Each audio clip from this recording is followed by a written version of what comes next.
శుభోదయం. ప్రేమించు కాపరి ఉషా కిరణాలు ఉదయకాలపు వాక్య ధ్యానమునకు మిమ్మల్ని ఆహ్వానిస్తున్నాం. ప్రార్థన. సర్వశక్తి గల యేసయ్య, సర్వోన్నతుడ, గొప్ప దేవ, ఈ ఉదయకాల సమయానికై వందనములు, స్తోత్రములు చెల్లించుకుంటున్నాం. ఈ ఉదయకాలమున నీ వాక్యము చేత మాతో మాట్లాడము తండ్రి. నీ వాక్యమును మేము గ్రహించుటకును, నీ వాక్యమునకు లోబడుటకును, నీ వాక్యానుసారముగా నడుచుకున్నటకును మాకును సహాయము చేయమని దేవా, మాతో మాట్లాడి మమ్మల్ని బలపరచుమని యేసు పరిశుద్ధ నామమున అడిగి వేడుకుంటున్నాను పరమ తండ్రి, ఆమేన్. ఈ ఉదయకాలపు వాక్య భాగము సామెతల గ్రంథము 30వ అధ్యాయము 5 మరియు 6 వచనములను చదువుకుందాం. దేవుని మాటలన్నీ పుటము పెట్టినవే, ఆయనను ఆశ్రయించే వారికి ఆయన కేడము. ఆయన మాటలతో ఏమీయూ చేర్చకము. ఆయన నిన్ను గద్దించినేమో, అప్పుడు నీవు అబద్ధికుడు వగుదువు. మనము చదివిన వాక్య భాగంలో దేవుని యొక్క వాక్కులు పరిశుద్ధమైనవి. ఆయన మనకు కేడమై ఉన్నాడు. అనగా ఎవరైతే ఆయన యందు విశ్వాసము కలిగి ఉంటారో, ఆయన యందు నమ్మిక కలిగి ఉంటారో వారికి కేడమై ఉన్నాడు.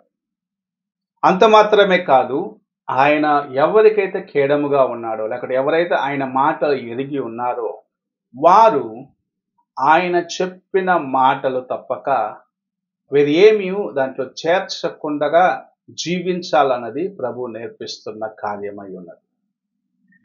దేవుని ప్రజలైన మనము దేవుని యందు విశ్వాసము కలిగి ఉంటున్నాము. అయితే మన యొక్క మాటలు ఎలాగున్నాయి? దేవుని యొక్క మాటలు పరిశుద్ధమైనవి, పవిత్రమైనవి. అందులో నీవు నేను ఏమి కలిపేదానికి లేదు అని ప్రభు సెలవిస్తూ ఉన్నారు. అదే రీతిగా నీవు మాట్లాడిన మాటలు ఎవరికి కీడు కలిగించేవిగా, లేకపోతే ఎవరికి హాని కలిగించేవిగా ఉండరాదు అని ఆయన హెచ్చరిస్తూ ఉన్నారు. అనేక సార్లు దేవుని యొక్క వాక్యమును మనకు అవసరమైనట్టు, వ్యక్తిగతముగా ఒక వ్యక్తికి ఎలాగూ అవసరమవుతున్నదో అలాగూ మలుచుకునేదానికి అనేకులు ప్రయత్నిస్తూ ఉన్నారు. కానీ ప్రభు సెలవిస్తున్న కార్యము, నీవు దేవుని యొక్క మాటలు ఉన్నవి ఉన్నట్టు గ్రహించుకొని, ఉన్నవి ఉన్నట్లు బోధించుటకును, ఉన్నవి ఉన్నట్లు మాట్లాడుటకు నేర్చుకోమని సెలవిస్తున్నారు. నీవు అందులో ఏమైనాను చేర్చినట్లయితే నీవు దేవుని మాటను నిరర్ధకము చేయుటకై, ఆయన యొక్క మాటలను అబద్ధము చేయుటకై ప్రయత్నిస్తున్న వ్యక్తిగా మారిపోతావు. అందుకే ఈ ఉదయకాల సమయమున ప్రభు సెలవిస్తున్న కార్యము, ఆయన పవిత్రుడు, పరిశుద్ధుడు. ఆయన మాటలు పరిశుద్ధమైనవి. ఆయన మనల్ని ప్రేమించిన దాన్ని బట్టి ఆయన మనకు కేడముగా ఉండేదానికి ఆయన సిద్ధపడ్డాడు.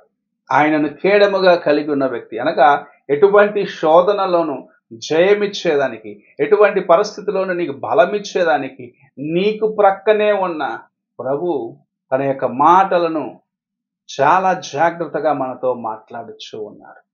ఆయన మాట అవునంటే అవును, కాదంటే కాదు. ఆయన మాట ఉప్పు వేసినట్లు ఉంటుంది. ఆయన మాట చనిపోయిన వ్యక్తిని జీవింప చేయగలదు. ఆయన మాట వ్యాధిగ్రస్తులను స్వస్థపరచగలదు.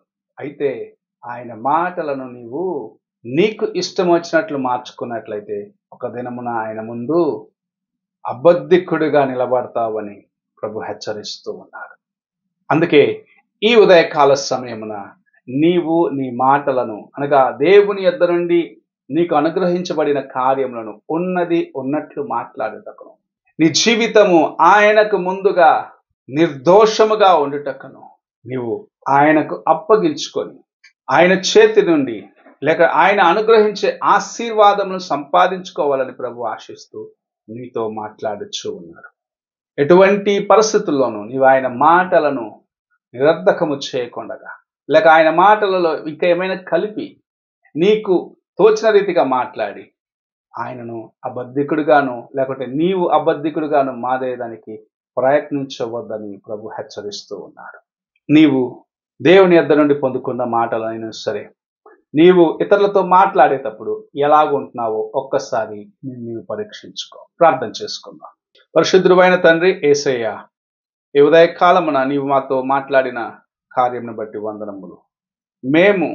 మాకు అనుగ్రహించబడిన ప్రతి మాటను జాగ్రత్తగా నీవు మాకు బయలుపరచిన రీతిగా మాట్లాడుటకును, అందులో ఏమీ చేర్చకుండగా ఉన్నవి ఉన్నట్లు దేవా ఇతరులకు తెలియపరచుటకు సహాయము చేయమని విన్న మా జీవితంలో నీ వాక్యానుసారముగా మేము నడుచుకునేదానికి నీవు పరిశుద్ధుడవు, నీవు పవిత్రుడవు, నీవు మాకు కేడముగా ఉన్నావని గ్రహించుకొని నీకు లోబడి ముందుకు వెళ్ళుటకు సహాయము చేయమని యేసు పరిశుద్ధ నామం అడిగి వేడుకుంటున్నాను పరమ తండ్రి, ఆమెన్.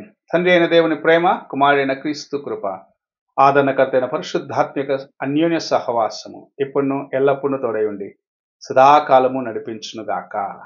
ఆమెన్.